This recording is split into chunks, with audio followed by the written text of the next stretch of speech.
Que a paz e a graça de nosso Senhor Jesus Cristo esteja com cada um de vocês, para a honra e a glória do Senhor. Hoje eu gostaria de convidá-los a refletirmos acerca da Palavra de Deus e de um texto que se encontra na primeira carta do apóstolo Pedro. Estamos expondo também aqui em nosso canal uma sequência baseados nesta primeira carta escrita pelo apóstolo Pedro. E hoje eu gostaria de convidar a cada um de vocês para meditarmos no capítulo 3, nos versos de 8 a 15, sobre o tema O cristão numa sociedade não cristã. Como devemos proceder neste mundo? Esse texto vai nos ensinar muito acerca disto. Diz a Escritura Sagrada: finalmente, sede todos de igual ânimo, compadecidos, fraternalmente amigos, misericordiosos, humildes, não pagando mal por mal ou injúria por injúria. Antes, pelo contrário, bendizendo, pois para isso mesmo fostes chamados, a fim de receberdes bênção por herança. Pois quem quer amar a vida e ver dias felizes, refreie a língua do mal e evite que os seus lábios falem dolosamente. Aparte-se do mal, pratique o que é bom, busque a paz e empenhe-se por alcançá-la. Porque os olhos do Senhor repousam sobre os justos e os seus ouvidos estão abertos às suas súplicas. Mas o rosto do Senhor está contra aqueles que praticam males. Ora, quem é que vos há de maltratar, se fordes zelosos do que é bom? Mas ainda que venhais a sofrer por causa da justiça, bem-aventurados sois. Não vos amedronteis, portanto, com as suas ameaças, nem fiqueis alarmados. Antes, santificai a Cristo como Senhor em vosso coração, estando sempre preparados para responder a todo aquele que vos pedir razão da esperança que há em vós. Amém. Vamos compartilhar algumas verdades baseadas nesse texto com os amados irmãos. Nas últimas vezes que nós expomos a primeira carta de Pedro aqui em nosso canal, nós fomos instruídos acerca da submissão às autoridades constituídas por Deus para o nosso bem. Vimos o nosso dever para com todos os nossos superiores, seja no âmbito do Estado, na família ou demais camadas sociais. É dever do cristão se submeter àqueles que Deus colocou para governar em nossas vidas neste mundo. A submissão às autoridades é um princípio bíblico, uma vez que estas autoridades foram constituídas por Deus para o nosso bem. É por essa razão que em muitas partes das Escrituras nós somos estimulados também a intercedermos pelas autoridades que o Senhor constituiu sobre as nossas vidas. Devemos respeitá-las e devemos obedecê-las, a menos que aquilo que nos é orientado venha a nos levar a desobedecer a Deus. Em outras palavras, devemos obedecer às autoridades sempre que essa obediência não ferir a principal obediência do cristão, que é a obediência a Deus e a Deus por meio das Sagradas Escrituras. Inclusive, nós também aprendemos aqui que no campo da família é necessário que a esposa sujeite-se a seu marido, mas somente no Senhor. E este cuide dela com toda a atenção e afeto, protegendo-a e liderando-a para a glória de Deus e conduzindo-a espiritualmente. A porção bíblica de hoje é uma conclusão desta sessão da carta de Pedro, onde ele está nos instruindo a maneira correta de nos portarmos perante aqueles ou perante aquela sociedade que não tem os mesmos valores que nós, ou que não crê no mesmo Cristo que nós cremos, ou ainda que despreza a nossa fé por alguma ou outra razão. Em outras palavras, nós devemos aprender com o apóstolo Pedro de que forma devemos nos comportar perante a sociedade que nos cerca, perante os incrédulos, e ainda assim esse texto nos diz por que devemos nos portar desta maneira. Como lidarmos com os não cristãos e por que nós devemos fazê-lo é o tema que nós estaremos tratando hoje com cada um de vocês. Já tenho comentado inúmeras vezes que sermos cristãos na comunidade a que denominamos igreja é tarefa extremamente simples. Não é difícil ser um crente dentro das paredes do templo no qual nós nos congregamos. Não é em absoluto difícil isso. O difícil e desafiador é sermos cristãos fora das dimensões do templo e fora do contexto de culto. Aí sim é onde deve resplandecer a nossa luz. O sal é útil fora do saleiro e a luz precisa ser colocada aonde está mais escuro para que ela seja mais útil. No templo, na igreja, há muita luz, espiritualmente falando, mas é na sociedade que se distancia de Deus gradativamente que nós precisamos resplandecer para a glória de Deus. É no nosso convívio, meus queridos, com aqueles que não conhecem a Cristo, que a nossa luz deve de fato brilhar e brilhar intensamente, como bem colocou o nosso Senhor e Salvador Jesus no seu mais conhecido sermão, o Sermão do Monte. Em Mateus capítulo 5, versos de 13 a 20, nós lemos acerca deste Sermão da Montanha. Ouçam vocês as palavras de Jesus. Vós sois o sal da terra. Ora, se o sal vier a ser insípido, como lhe restaurar o sabor? Para nada mais presta, senão para, lançado fora, ser pisado pelos homens. Vós sois a luz do mundo. Não se pode esconder a cidade edificada sobre um monte, nem se acende uma candeia para colocá-la debaixo do alqueire, mas no velador e alumia a todos os que se encontram na casa. Assim brilhe também a vossa luz diante dos homens. Vejam que palavra importante. Para que vejam as vossas boas obras e glorifiquem a vosso Pai que está nos céus. Até o verso 16.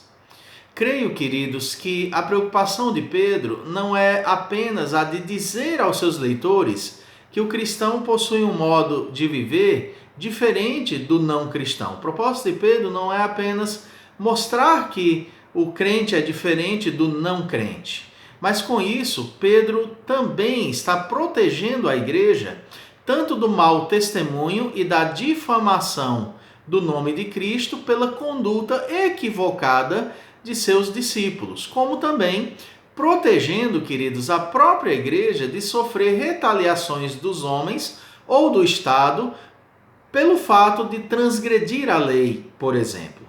É como se Pedro estivesse dizendo: cuidado com o nome que vocês representam. Cuidado para não sofrerem punições, porque seus atos merecem tais disciplinas. Vivam como luzeiros neste mundo. Vocês representam alguém superior a vocês. E este alguém superior é Jesus Cristo. Não devemos nos esquecer que um pouco antes, nessa carta, Pedro declarou a nossa identidade e o nosso propósito de vida, quando ele escreveu lá atrás: vós, porém, sois raça eleita, sacerdócio real, nação santa, povo de propriedade exclusiva de Deus, a fim de proclamardes as virtudes daquele que vos chamou das trevas para a sua maravilhosa luz. Vós sim, que antes não erais povo, mas agora sois povo de Deus, que não tinhais alcançado misericórdia, mas agora alcançastes misericórdia. Essa fala do apóstolo Pedro está em grande consonância com o que Paulo escreveu na segunda carta aos Coríntios, no capítulo 5, verso 20, um texto que todos conhecemos muito bem. Ele escreveu: de sorte que somos embaixadores em nome de Cristo, como se Deus exortasse por nosso intermédio em nome de Cristo, pois rogamos que vos reconcilieis com Deus. Em outras palavras, queridos, nesta vida fomos chamados para representar Cristo e seus altos ideais. Como sermos assim? Como sermos luz nesse mundo? Como iluminarmos em meio às trevas?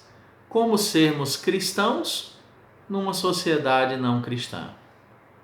E aí, queridos, seguem os piedosos conselhos e inspirados conselhos do apóstolo Pedro. Para sermos cristãos numa sociedade não cristã, devemos ter muito cuidado com nossas atitudes. Essa é a primeira questão que eu quero compartilhar com vocês. Pedro instrui seus leitores a terem a mesma disposição em seus corações. A expressão utilizada por ele é sede todos de igual ânimo. Isso está no verso 8.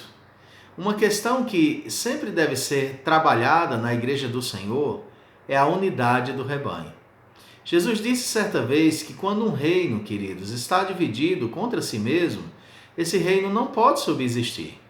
Na nossa luta, ela não pode ser uma luta travada onde aqueles que estão ao nosso lado, no fronte e na batalha, estão opostos a nós. A desunião, a mágoa, a falta de perdão no seio da igreja, ela maltrata o progresso do evangelho como um todo e prejudica tenazmente a nossa espiritualidade. E uma questão, volto a repetir, que sempre deve ser trabalhada na Igreja do Senhor é a unidade do rebanho. Jesus disse que esse reino dividido não pode subsistir. Nossa luta não é contra nós mesmos, queridos. Meus irmãos, nossa luta não é contra os que fazem parte da nossa comunidade cristã, mas contra os valores do mundo, contra as inclinações da carne e contra o diabo.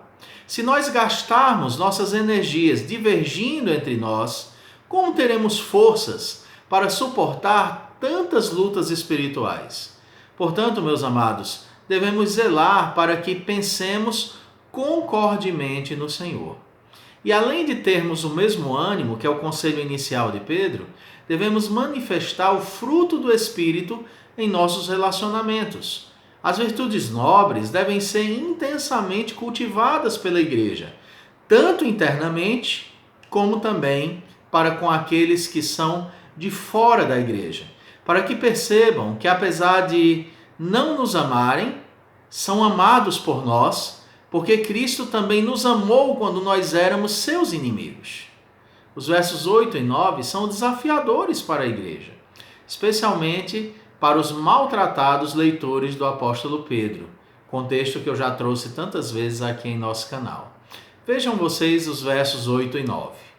Finalmente, sede todos de igual ânimo, compadecidos, fraternalmente amigos, misericordiosos, humildes, não pagando mal por mal ou injúria por injúria, antes, pelo contrário, bendizendo, pois para isto mesmo fostes chamados, a fim de receberdes bênção por herança.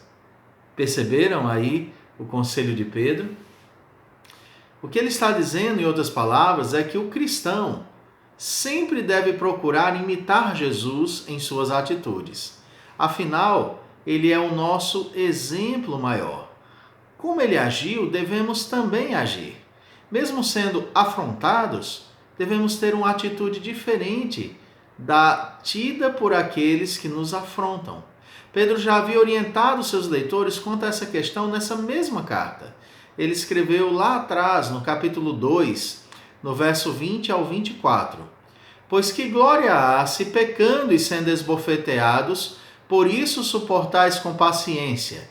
Se, entretanto, quando praticais o bem, sois igualmente afligidos e o suportais com paciência, isto é grato a Deus.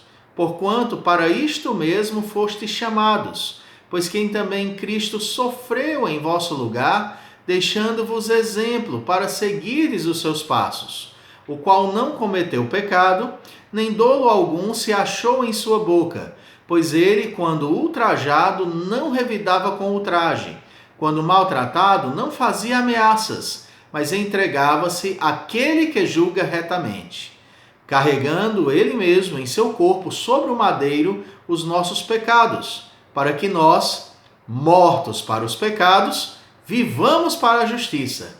Por suas chagas fostes sarados.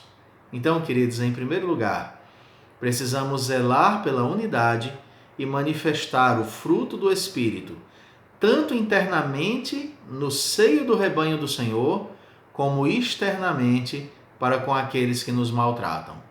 Devemos tratá-los com o máximo amor, para que eles percebam a grande diferença que é servir a Jesus. Oferecer a outra face é um golpe muito mais duro do que revidar na mesma moeda. Tenha certeza disso. E Jesus é o nosso mestre por excelência. Ele, de fato, ofereceu a outra face. No seu pior momento, ele intercedeu dizendo: Pai, perdoa-lhes, porque não sabem o que fazem. Como você tem agido? Qual é o teu comportamento?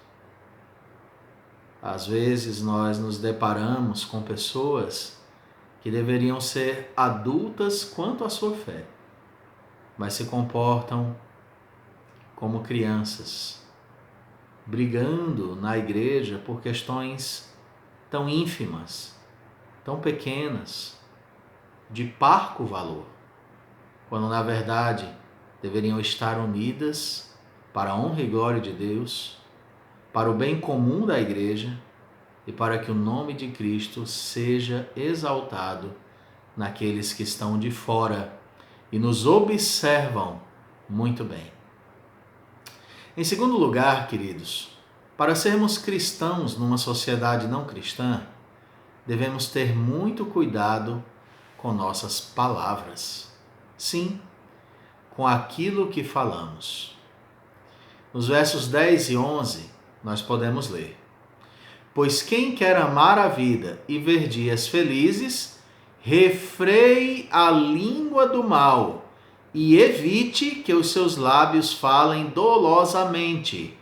Aparte-se do mal, pratique o que é bom, busque a paz e empenhe-se por alcançá-la. Sabemos muito bem, por esse e tantos outros textos, como as palavras são poderosas, não é verdade? Tanto para edificar como para arruinar. Uma palavra sem sabedoria ou carregada de sentimentos pecaminosos pode ferir um coração que depois se recusará a perdoar. Palavras destroem comunidades. Palavras destroem casamentos. Palavras arruinam setores de trabalho. Palavras podem separar pais e filhos.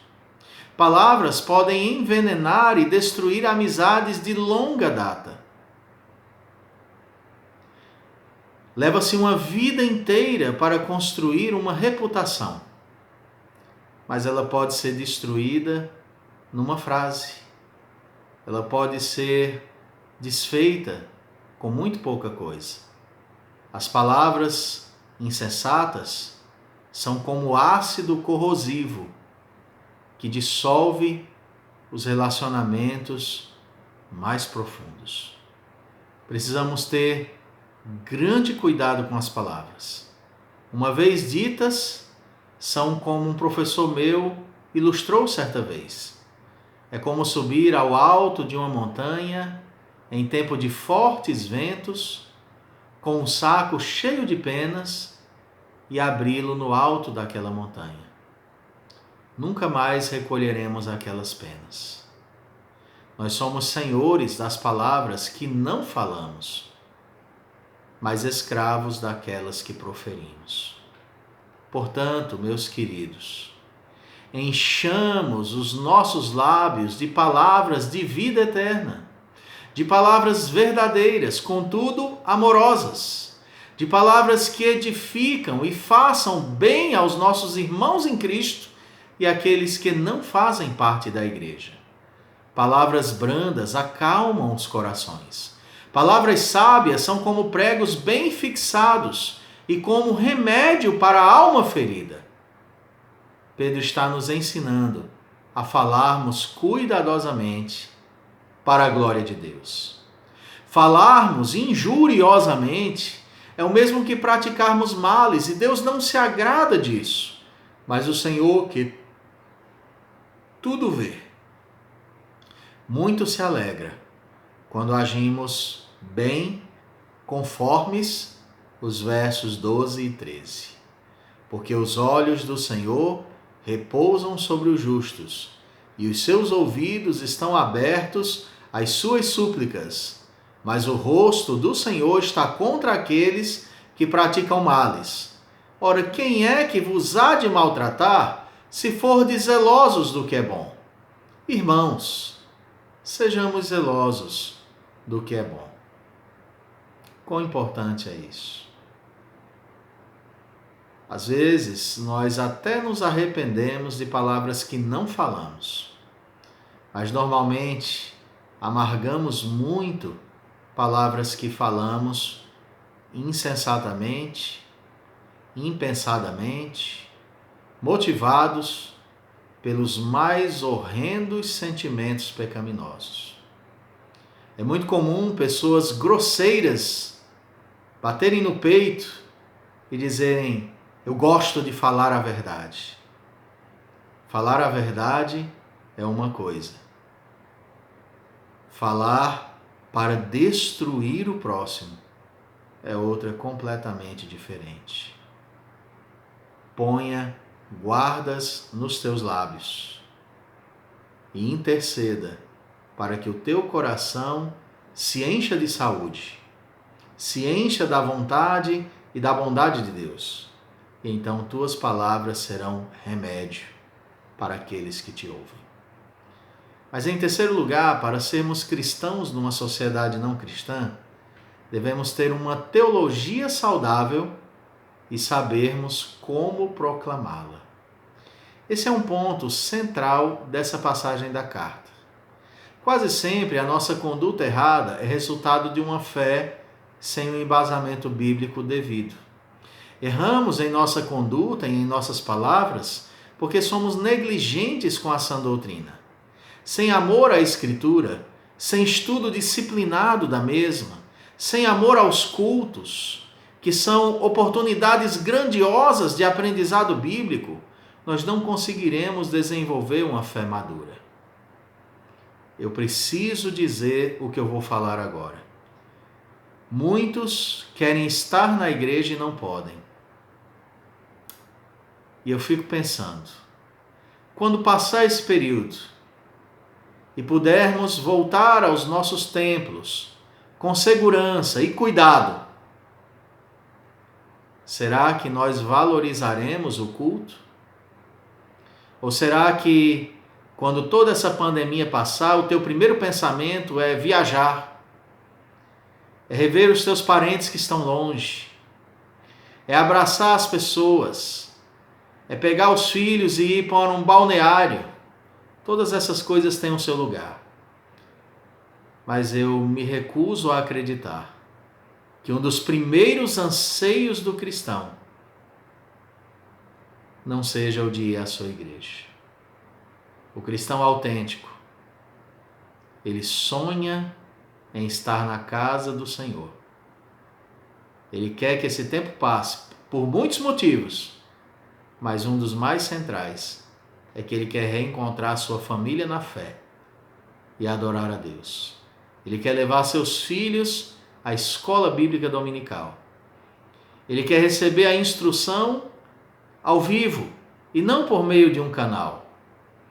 Por mais abençoado que possa ser um canal, ele é um paliativo da mais gloriosa realidade de estar na presença de Deus num culto público.